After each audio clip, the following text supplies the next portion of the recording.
সালাতে দোয়া কবুল হয়। সালাতে দোয়া কবুলের 3 জায়গা। একটা হচ্ছে তাকবীরে তাহরিমার পরে আমরা সানা পড়ি না, আমরা তো একটা পড়ি। আল্লাহর হাবিব সুন্নাহ এবং নফল নামাজে আরো পড়তেন সানা, ওই দোয়া কবুল হয়। 2 নম্বর জায়গা সালাতে সেজদায় পড়ে দোয়া করলে কবুল হয়। আকরাবু মা ইয়াকুনুল আবদু মির রাব্বিহি ওয়া হুয়া সাজিদ ফাকসিরু ফিহি দুআ। বান্দা যখন সেজদায় লুটিয়ে পড়ে, বান্দা আল্লাহর সবচেয়ে কাছে চলে যায়। তা কিন্তু বিশ্বনবী বলে, সেজদাটা তোমার রবের কুদরতি পায়ের উপরে পড়েছে। সেজদায় পড়ে দোয়া করেন। সালাম ফিরানোর আগে বিশ্বনবী দোয়া করতেন, লা ইউসাল্লিমান্না আহাদুকুম হাত্তা ইয়াতাআওয়াযা মিন আরবা'a।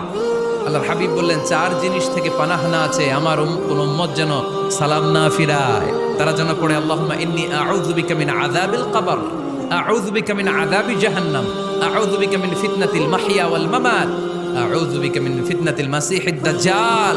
আল্লাহ কবরের আযাব থেকে বাঁচাও, আল্লাহ জাহান্নামের আগুন থেকে বাঁচাও, আল্লাহ জীবন